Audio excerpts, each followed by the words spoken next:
American Fork Police Department. Excessive use of force. Complying, he got to his knees, and then he was blindsided. Yep, that's gonna happen. But first, another story about cops and Legos and bad stuff.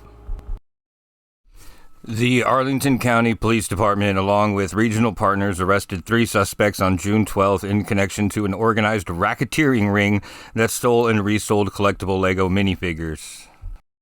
The operation suspects targeted local toy and hobby shops across the D.C. area, carefully stealing high-demand Lego figures piece by piece from 29 different retail locations, including Targets in Ballston and Pentagon City. The stolen minifigures were cleaned, repackaged, and resold on an eBay storefront, getting more than $36,000 over the course of a year. During a series of raids, authorities recovered hundreds of dismantled or disassembled Lego minifigures and rare collectible sets, arresting the individuals on racketeering and larceny charges. So people do get arrested for stealing Legos. I'll be damned. Who would have thunk it? Organized retail crime operation shut down tonight, but Arlington County investigators say the target was not high-end electronics or luxury goods. Yeah, the suspects allegedly making off with tens of thousands of dollars targeting Legos. Shirin Rajay joining us live tonight from Arlington with the latest on the Lego busts. Shirin. Yeah, Jim, Angie, it is wild. I mean, we saw something very similar in Fairfax County a few weeks ago, but now Arlington County announcing the arrest of 3 suspects accused of stealing these collectible Legos, like franchises we're all very familiar with, Star Wars, Lord of the Rings, and then taking those very valuable pieces and then turning this into a profit-making operation that has spanned across multiple jurisdictions. The suspect returned the items that they purchased for a full refund. And then the employees, when they further looked at the items, they realized that some items were missing. These were high value collectible Lego sets, pieces that were missing. The further investigation showed that these items that were missing, that the store reported missing, were actually being resold then on secondary websites. And that's what launched the full investigation. Yeah, police say that these 3 suspects, Alvaro Adrian Vargas Serrano, Mauro Vargas Serrano, and Maria Ascension Serrano Urbas, are at the center of an alleged multi-state Lego theft and fraud operation. According to police, the scheme is linked to at least 29 separate incidents at an eBay storefront that generated more than $36,000 in these resales over a 12-month period. The case began to unfold after incidents at Target stores in Arlington and Falls Church, and also in Maryland.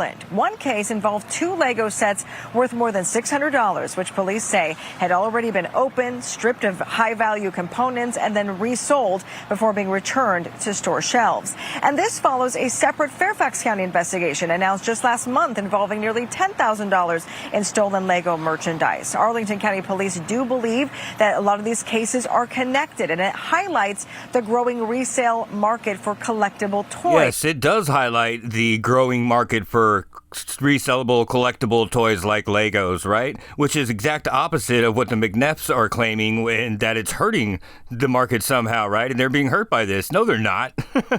They shut their store down at the peak of this market growth. What a bunch of morons, dude. They can't possibly put that on Ben. Anyhow, you get what I'm saying. Shoppers we spoke with tonight say the real eye-opener is how much money is involved in all this. I'm not surprised at all, honestly. I mean, prices are up. Everything's up. That's fucking right. Everything's up. You know what I'm saying? Everything's up. Like you said, it's all up, you know?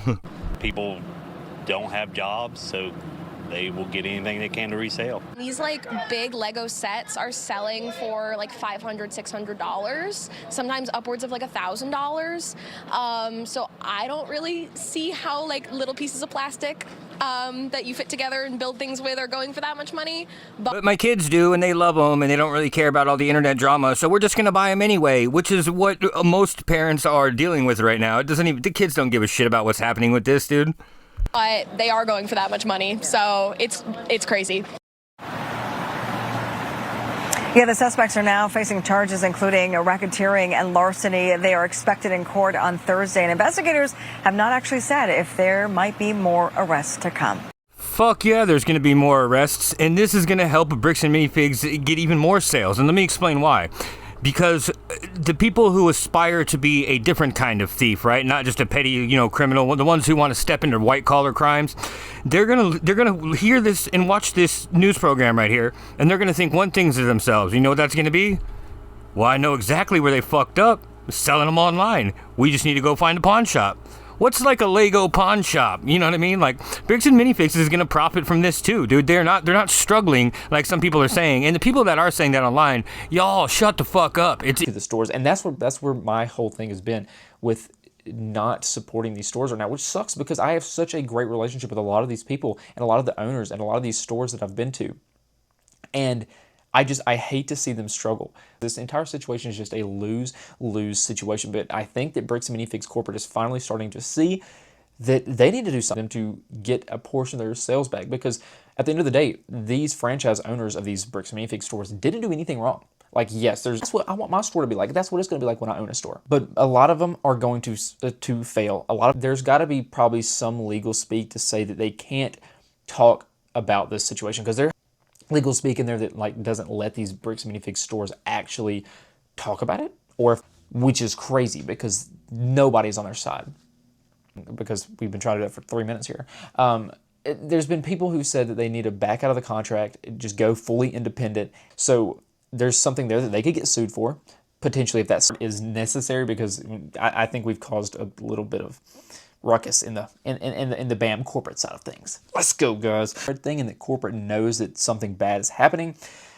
And here's the thing, before the Bricks and Minifigs situation and controversy even happened, I actually talked to a couple of store owners at this point, and a lot of them just never really succeeded the way that you see a lot of these already struggling. People were already in the red when it came to this controversy, and now I think this is going to be the final nail in the coffin for a lot of people, and that just... So anyhow, this this news station or this whatever program, whatever, got me thinking, right? Multi-state Lego bust, and I'm thinking multi-state, sure. So they have stores in all, like a lot of states, right? And then I started thinking about this part. According to police, the scheme is linked to at least 29 separate incidents at an eBay storefront that generated more than $36,000 in these resales. It's the eBay storefront that generated these sales over the blah, blah, blah, and whatever, blah, blah, blah, right? Okay, interesting. And so then because it's kind of been in my head, stuck in my head, every time that in Ben's original video that they said they were going to call the cops, or any person said they were going to call the cops, there was always a specific trigger point when that happened. Minifigs CEO, the guy who runs the entire company, Ammon McNeff. Now, a lot of you watching probably haven't had a bad run-in with the cops, or maybe never even seen one or whatever, but this is how most cops are. I'm going to show you a 2020 incident from the American Fork Police Department. One of these guys was in the arrests of Ben and his friends. It's the cop who took Sheldon's phone. But this is from 2020, okay? This is the same police department that arrested Ben and pointed guns at everybody. Same cops. American Fork Police Department. Excessive use of force. Complying, he got to his knees, and then he was blindsided. I could feel Officer Cannon coming. I could hear his equipment on him. The problem is when we merchandise himself, the officers stop him as he returned to his girlfriend's car. The early moments of the video does not have audio, but the video shows an officer pull in front of Cody, hop out, and grab him. Shortly after, he followed their commands and got on his knees, raising his hands into the air. As he asked the officers what he was being stopped for, Officer Cannon charges towards Cody from behind. I could feel Officer Cannon coming. I could hear his equipment on him jiggling, and I could feel something coming.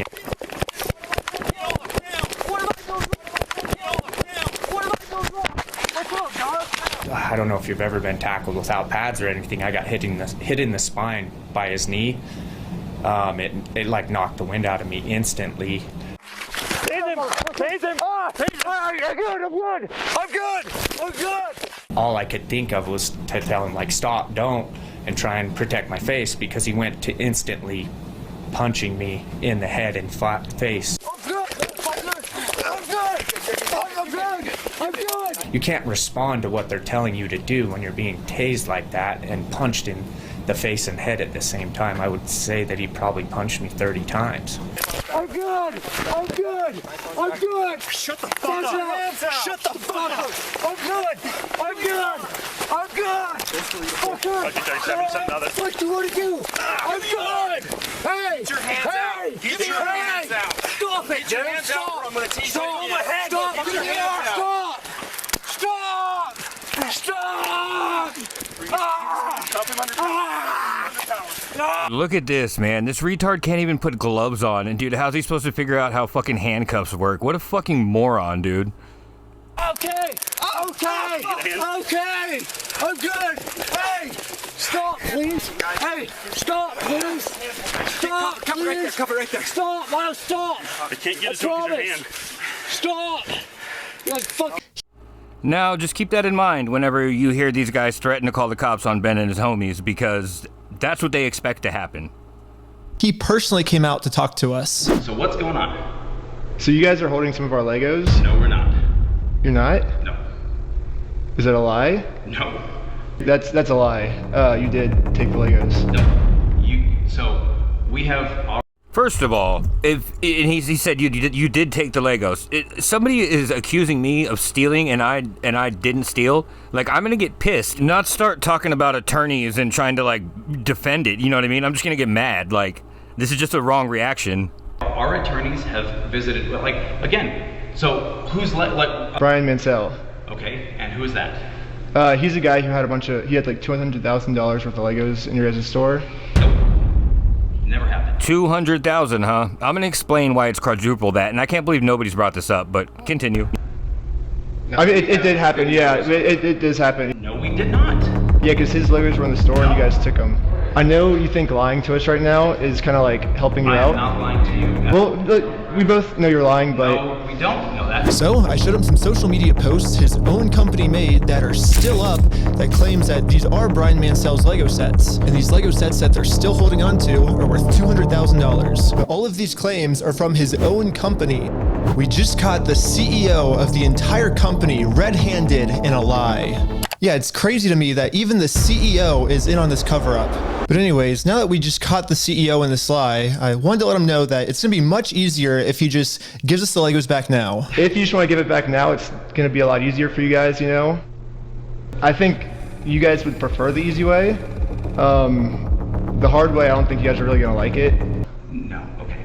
But we're getting it back either way, so it's like you can either... So you can leave if you... So the idea of giving back the Legos is what triggered him. You know what I mean?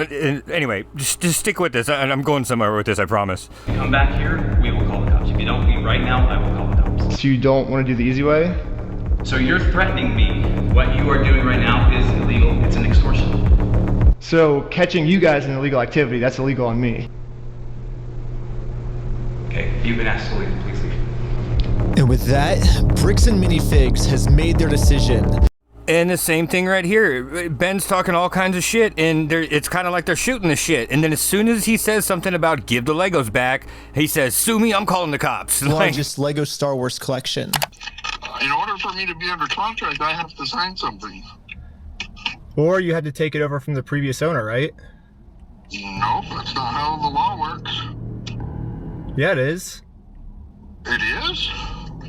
So... If that's how the law works, then sue me for it. You don't just want to give the Legos back, like... Sue me! Let's go to court! I'm calling the police right now, and you guys are going to be arrested for harassment. Exact same sequence. Give me the Legos back. You're harassing me. Accuse them of a crime. Call the cops. You know what I mean? It's almost like a script there, like they practice this basically, right? And it's always triggered by give the Legos back, or the thought of them having to give the Legos back. Or do you feel threatened right now? Yeah. I was surprised at how much the owner wanted us. Okay, and the reason he said sue me is because Josh Johnson is good friends with the McNeff brothers' dad, right? And they do almost the same thing. They get a group of service professionals together. In Josh's case, it's lawyers. In their dad's case, it's doctors. And then convince them that being sued is something that is inevitable and that the trial lawyers are bad and that they need to protect their assets. But to do that, they have to pay. They have to hire them as a consulting firm or whatever. Anyhow, well, the tactics that they use in these group sessions aren't really what I'm focus, right? But the focus is the legal things that he uses are a defensive strategy, but kind of a scary one. So here is the McNeff brothers' dad, Daniel McNeff, explaining the strategy to a room full of doctors. And this is like the Legally Mine business model, basically. This is just part of it. I'll explain the rest later, but here's the dad. How do you turn the tide on? You turn the tide by using an asset protection firm that specializes in the field and makes sure that whatever you do will really work when push comes to shove. Now, having said all that, that language creates that massive advantage to you. Here's the biggest advantage. Jessica, you sue Dave. You get a ruling from your favor for $1 million. Great, right? Till you find out that Dave has everything written in the right way. It's a non-pro rata distribution clause, and Dave doesn't have to give you any money if he doesn't want to. So Dave, do you want to give any money to Jessica? No. No. Sorry, Jessica. You sued, you won, but you're not getting any money. You know what's worse than that? What's worse than that, Jessica, is the fact that now, according to the IRS, which got Congress to pass ruling number 77-137, you may in fact be responsible for the taxes on the ruling even if you never get any money. That means you got a ruling for $1 million, you didn't get a dime of it, but now you owe $400,000 of income tax on the money you're never going to get. You know what we call that? We call that the revenge clause. Sue me if you want to, but you better understand, if you sue me, I'll never have to pay you. Oh, and you ought to understand as well, you may very well be responsible for the income taxes on the money I'm never going to give you. Diabolical evil genius much? Yes. Now, Jessica, if that happened and you owed $400,000 of income taxes on the money you were never going to get, would you not sue your own attorney for malpractice? So you see why something like this would be a bad idea, like what this kid said? Or to even just sue Bricks and Minifigs to, make everything right and for malpractice? Yeah, because he was pretty dumb letting you go through and do all that. No major law firm today will ever allow any of their clients to sue anybody with their assets in a properly worded family limited partnership or LLC. And let me just ask you once again, what is the proper wording? It is a non-pro rata distribution clause, and if you do not have the non-pro rata distribution clause, the LLC you have is not worth the paper it's printed on. Okay? Fuck no, that's not okay. But anyway, is anybody wondering where his assets are? Because, I mean, I guess I've been on this for just hyper-focused on it for a long time, but I've been wanting to know where his assets are. And, like, what's the final, like...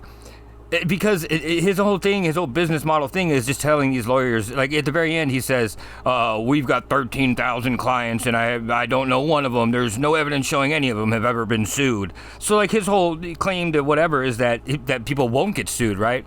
But like what he just said right there is something I believe he personally went through because the way he said it. But so it just made me start thinking, where the fuck are his assets? You know what I'm saying? And oh shit, my bad. Put that on pause for right now. We're gonna go back to the Legos that they're supposed to give back, right? So CoffeeZilla did a good job, but I think he did I don't say he's wrong about the value, but he was just he was trying to find, I don't know the value, the cost, I don't know what the word is, but he was trying to find like the street value of it or like what it could be sold for, you know, blah blah blah. He didn't try to find whose value it is. Like to different people the value is different, right? And he never diagnosed or analyzed what it is, what those Legos mean to corporate, right? So anyhow, there's a guy who found something about CoffeeZilla missed. Anyway, here's that real quick. You know, like it probably gets in at around 2 or 3 in the morning, a little bit of sleep before he has to head back to the store at 9 a.m. before the other employees get there. The timeline that is trying to be portrayed just makes absolutely zero sense. First, the U-Haul contract on November 14th. This checks out what we already know. Then I got sent a photo, the last one Brandon took in the Salem store, dated 9:44 p.m. And lastly, I was sent a photo Brandon took of the mileage in the U-Haul as he dropped it back off at the rental place on November 15th, 12:41 a.m. Now, the time gap there is about 3 hours between the last photo in Salem to dropping the U-Haul off, which is a bit of a problem for our timeline. Yeah, it took like 4 hours. I mean, I worked till like 11 o'clock, and I'm like, I gotta get up early for, my other job. You moved 4 hours of Legos out of this truck. Yeah.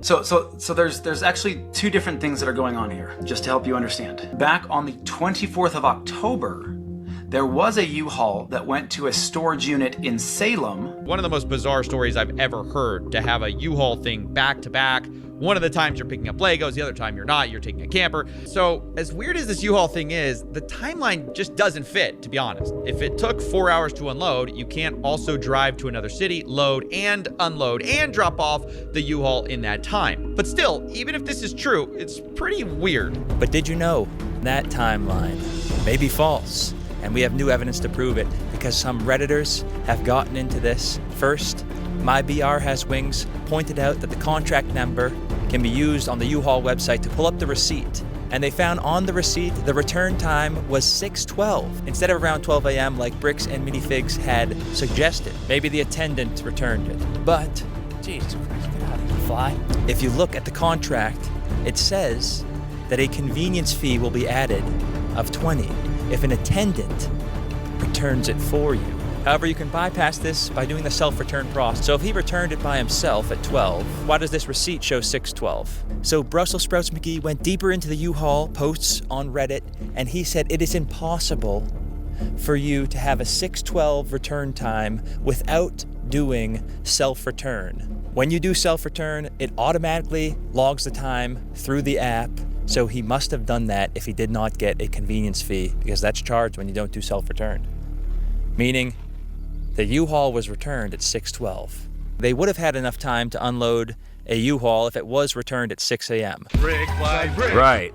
Hell yeah. So, now you got to realize that thieves are, whether they're white-collar thieves or like low-level, like, repawn or resell thieves or whatever, they're all the same. Like they're the same. They're just in a different category. You know what I mean? As far as like where they are, not what they're doing. What they do is they steal, dude, and they resell shit. Right? It's no different with the McNeff's bitch asses and Josh and Brandon. Like they're just thieves, dude.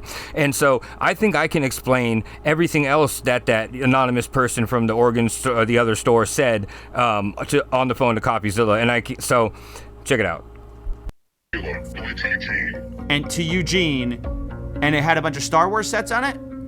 Yeah, Star Wars sets, like everything. A bunch of new stuff too. Wait, when? So now I want to explain what the value to somebody like the McNeffs, the value of that collection to them is worth probably more than a couple million, right? And what I mean by that is they're the owner of the largest resale Lego shop in the United States, or at least has the most, locations, right?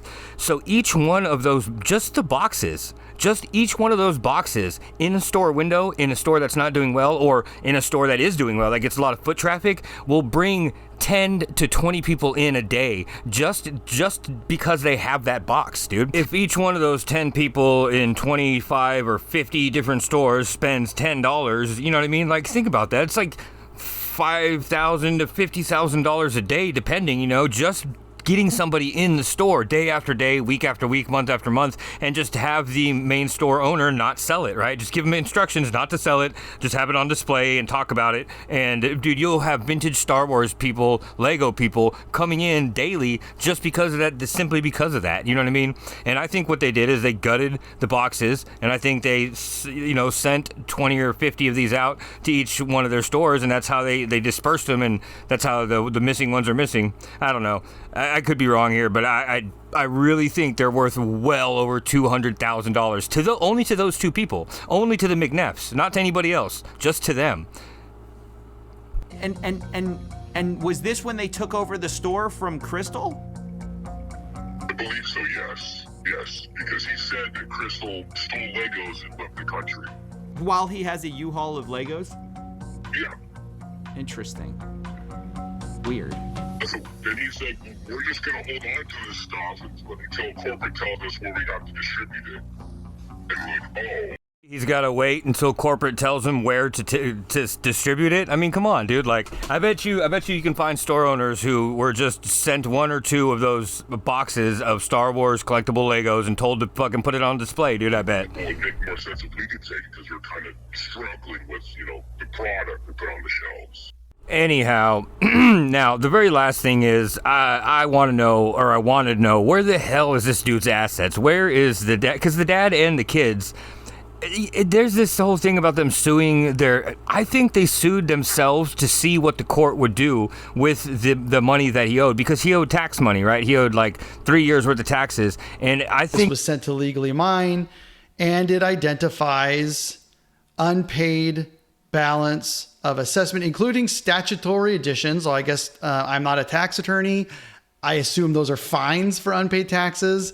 So it ends up, $81,000, almost $82,000 for 2016 unpaid taxes, $57,000 for unpaid 2017 taxes. Anyhow, like I said, I think that they were testing it out to see if they could get the IRS to levy the taxes against a legally mined company that was set up just for that, right? They were testing to see if the Utah laws worked the way they did. I don't think they were legitimately suing each other. I really don't. The suit was legit, but what I'm saying is I don't think it was like this. All the stuff they claimed in it was just to see if the Utah laws worked as they did, and the judges would do what they supposed to and whatever. Like, I think it was a test. Yeah, two of the legally mined. This is Daniel McNeff, the dad. Had two of the legally mined were tax and accounting for DBAs or whatever. So the 3 years of back taxes were just 2016, 17, and 18. And if you look, this legally mined tax and accounting was voluntarily dissolved in 2019. Now there's another one with the same name, tax and accounting, that is current in 2026. So this is where all their debt, or where all their tax levies are going to go, is into this company now. Like old girl found out right here, BJ or whatever her name is. I love this girl. There's a new Legally Mine LLC. It's owned by Centra Wealth Solutions, but the old Legally Mine LLC is now called LM Oldco LLC. And here's the smoking gun. Here's the hammer coming down. Look at the date they changed the name of the company, Legally Mine LLC, to LM Oldco LLC. It was the same exact date that Ben Schneider, aka Reckless Ben, dropped part 1 of his expose.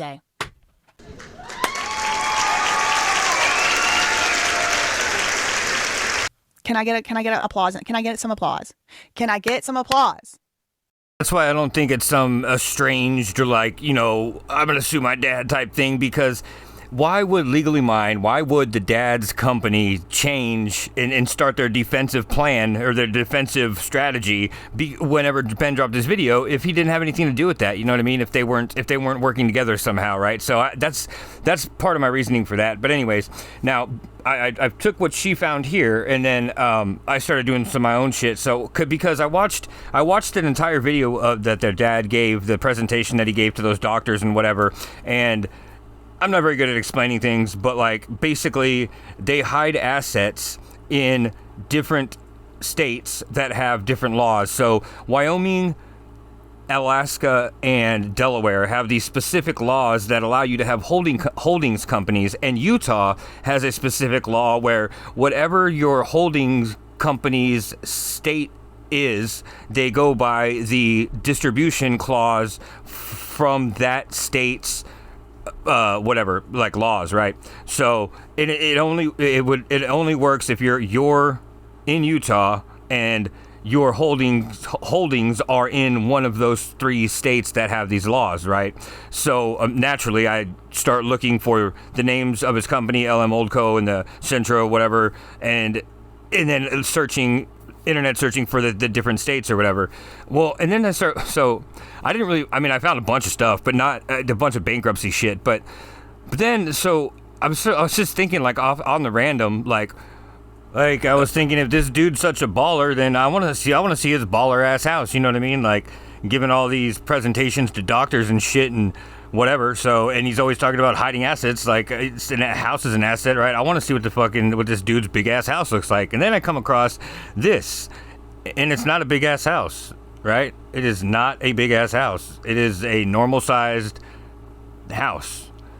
But as I was looking for this, I saw a different name, or a name I'd never seen before, and I don't know if it's his wife. I can't prove that it's even anyway, Evelyn McNeff, right? So I saw that and I'm like, right? And then I remembered something else too. Like, this all came together real quick, but I remembered something else that he had said in his little speech.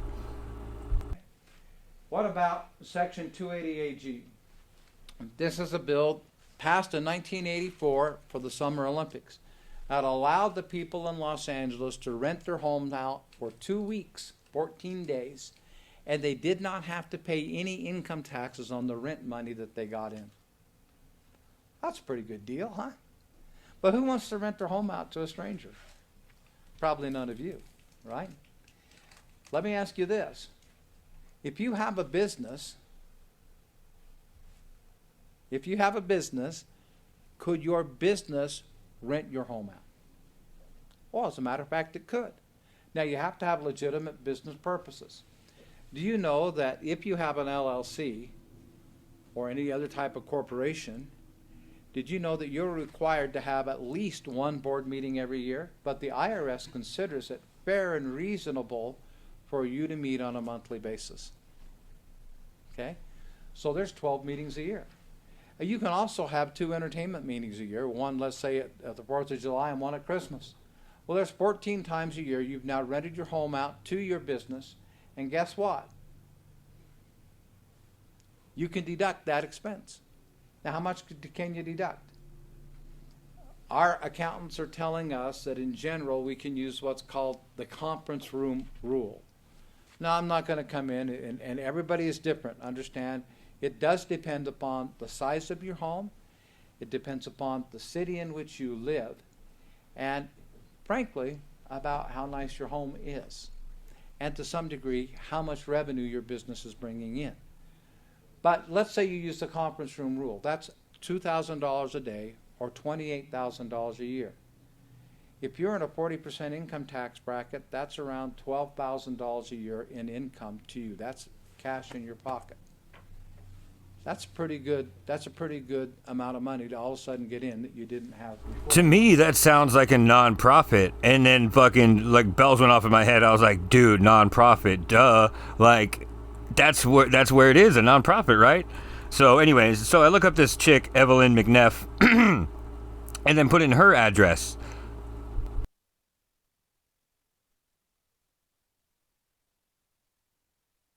Baller ass mansion. Fucking baller ass mansion, dude. Look at this son of a bitch. Holy shnikes, dude. It's a castle, bro. Look at this shit, right? So I'm like, what the fuck? I started thinking about the 3 states where they have these holdings clauses or the distributions, the non-pro rata distribution, whatever, rule, whatever. Anyway, so it's Alaska, Wyoming, and Delaware. Delaware is super small, right? And Alaska is super huge with like a little bit of people in it, though. Like, its population to space, it's like ridiculous, right? And then Delaware is super tiny, and then Wyoming is somewhat similar to Alaska. It's a big space, but a little bit of people, right? And then so I'm just thinking of similar sized, and I just thought to myself, Hawaii, right? Like, Hawaii is way out there. It'd be impossible to like send somebody to go check on them. You know what I mean? It's in Hawaii. Like, it's not like somebody can just drive out there. Like, so and I'm assuming that's why Alaska has the rules like they are. And anyway, and it just seems like small states or big states with small people, right? So I was just like, Hawaii's both of those. It has very little people. It's fucking tiny, and it's way the fuck out there. That'd be a perfect place to have. You know what I mean? Like, to keep some shit, right? To hide some shit. So I just typed in her name and then Hawaii, and then so I start reading through all these things that come up, and then I saw this one thing, and then I remembered too, because fucking Brandon Best and Joshua Johnson, only one of them is on the owner's name, and then even Legally Mine, it's Daniel McNeff or Eamon McNeff. It's only one of them at any time, right? And then so I came across this tax thing from like 2016, right?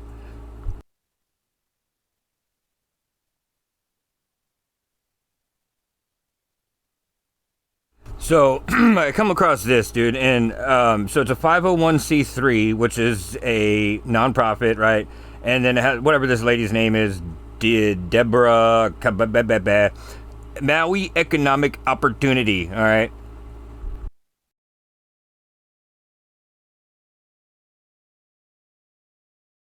Yeah, so they just started the year with $27 million in assets, right? No big deal. No big deal.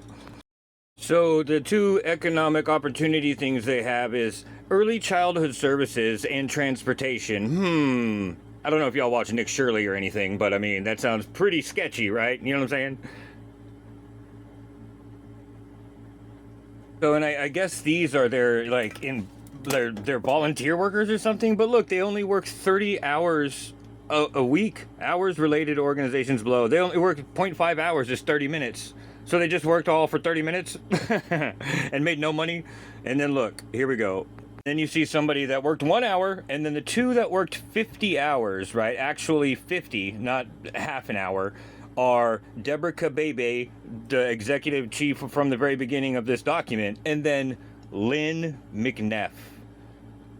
Lynn McNeff, Chief Executive Officer, past.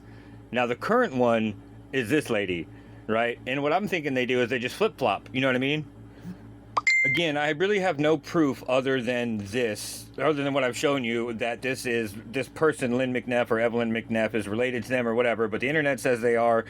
This says that they have $30 million in assets in a nonprofit, right, and don't make any money, but they suddenly have assets chilling. And then the very last thing that I found is on the very bottom of this document.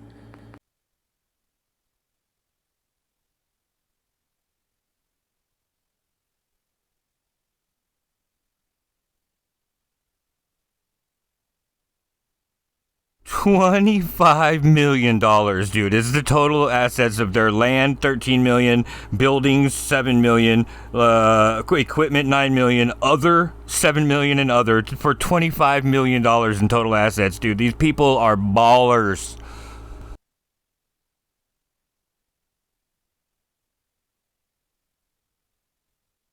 Looks like we found where all the money that was stolen from old people is being hidden. It's in Evelyn McNeff's nonprofit company in Hawaii.